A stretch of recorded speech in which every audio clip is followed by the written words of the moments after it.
હીરાભાઈ, હવે કઈ રીતે આખી આ તમારી લડત અને શું કહેશો? માયાભાઈના પુત્રની પણ ધરપકડ થઈ ગયા પછી શું હવે વર્તમાનને? કોઈ હવે લડત બાકી રહી નથી. જે ન્યાય અપાવવાનો હતો એ ન્યાય મળી ગયો છે નવનીતભાઈને, અને જે એને મનમાં શંકા હતી એ શંકાનું એને સમાધાન થઈ ગયું છે. એટલે આપના માધ્યમથી હું મુખ્યમંત્રી સાહેબનો આભાર માનું છું, આદરણીય ડેપ્યુટી સીએમ સાહેબ હર્ષભાઈનો આભાર માનીએ છીએ, અને કોળી સમાજ વતી એક આગેવાન વતી હું સરકારશ્રીનો ખૂબ ખૂબ આભાર માનીએ છીએ કે જે રીતે અપેક્ષા લઈને સમાજ બેઠા હતા એ પ્રમાણે કામ થયું છે.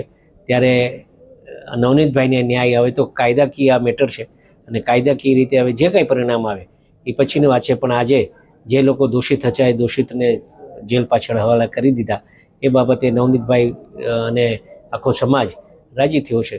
એટલે આવતા દિવસોમાં આ કોઈ સમાજની લડાઈ નહોતી, પણ છતાં પણ ક્યાંક ને ક્યાંક એવું નવનીતભાઈને લાગતું હતું કે એના પર અન્યાય થઈ રહ્યો છે, અને અન્યાયના ધ્યાન ઉપર લઈ અને તપાસના ધ્યાન ઉપર લઈને જે કે પોલીસે પગલાં લીધા છે એ યોગ્ય લીધા હોય એવું લાગે છે.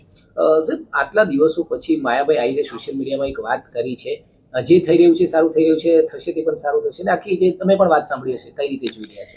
હું પણ એ જ કહું છું કે જે થઈ રહ્યું છે એ સારા માટે થઈ રહ્યું છે, જે થશે એ પણ સારા માટે જ થશે. આ વાસ્તવિકતા છે. કેમ કે ઈશ્વરનો સંકેત એવો કંઈક હોય છે.